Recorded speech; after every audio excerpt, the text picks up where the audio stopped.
We've come to America to investigate the biggest threat to the nation's massive meat industry. The cattlemen and cowboys call it fake meat. So we wanted to find out, what is fake meat?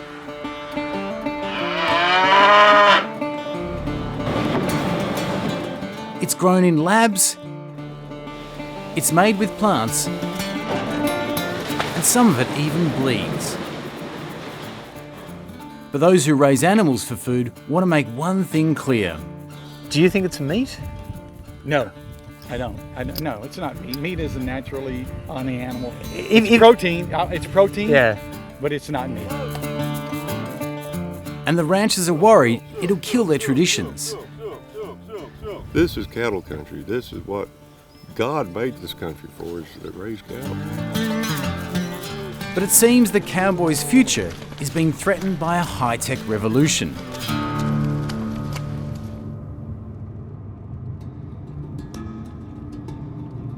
In Silicon Valley, billion-dollar startups are disrupting the meat industry. Yeah, we're in over 7,000 restaurants now. They're engineering substitute meat products, and their goal is to save the planet.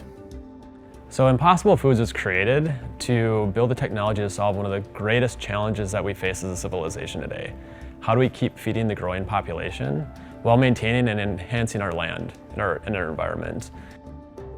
These industry disruptors believe alternative meat is the future, and they're making some big claim that their environmental footprint is far smaller than traditional meat production. We use 96% less land for meat from a cow, 89% less greenhouse gas emissions, 87% less water than meat from a cow. Companies like Beyond Meat and Impossible Foods are creating 100% plant-based meat alternatives, designed to taste just like the real thing. We are 100% aiming at the most stringent meat lovers of the world. Those are the ones we have to convert over to a more sustainable system.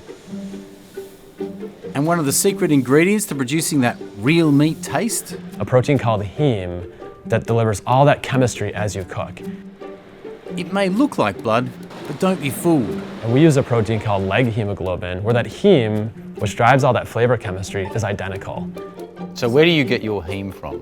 So we found it in legumes, so in the root systems of soybeans. So now we have a very simple, scalable, sustainable way to produce heme. Impossible's newest formulation is made in huge quantities, using genetically modified yeast, creating a realistic-looking burger that's entirely vegetarian. Other companies like Just Inc. and New Age Meats are going a step further, growing meat in laboratories cell by cell. So you're going to see those small, kind of roundish looking things. That's the actual cells in there. They're growing, they're attached to the bottom of the plate, and they're growing in there, and that kind of yellowish liquid, that's called culture media. That has nutrients that keep the cells well fed and happy. Part of their mission is to prevent the slaughter of animals, and their method looks like science fiction. But they're not entirely animal friendly yet. In order to cultivate meat from cells, most companies use an animal byproduct called FBS, or fetal bovine serum, taken from the unborn calf of a dead cow, making lab-grown meat a target for critics. You note that it's not an ideal situation. It is, right now, it's a byproduct of animal agriculture, which then goes into tissue culture. And so we need to quickly move away from that system just to do better science and make better products. How close are you to a product that could be rolled out into restaurants or supermarkets? So we're about 2.5 years away from that, yeah. World's first lab-grown cultured beef burger. Lab-grown meat isn't cheap to produce. In 2013, the first cell-based burger was made for the staggering sum of more than 300,000 Australian dollars. Since then, the cost of production has massively reduced, and some companies claim they're close to bringing their product to market. How much would it be worth? How much is one of those sausages worth at the moment? Worth. So our cost of production right now is around $190. $190 for a sausage? For a 100-gram sausage, yes. Bargain. Yeah. And the funding is rolling in. Around $250 million from big-name investors such as Bill Gates and Hong Kong magnate Li Ka-shing has been pumped into America's so-called clean meat companies over the past 10 years. But the true test for fake meat is surely the taste.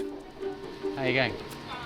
Can I get a biscuit and a Whopper and one of the Impossible Whoppers, please? One of each. The average Aussie eats roughly 26 kilograms of beef every year. Okay. Now, So could we also be talked into swallowing the alternatives? tastes like a burger. Looks a bit different, but you know, when does a burger ever look good? There's a slight difference, but as to which one tastes more like meat, can't really tell. They both just taste like different meat burgers. Go away so I can finish my 2 burgers, okay? It's embarrassing.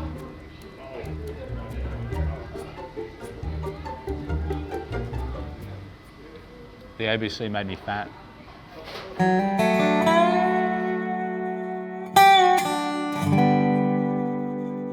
Whatever your reasons for eating less meat, there will soon be more alternatives than meat-free Mondays.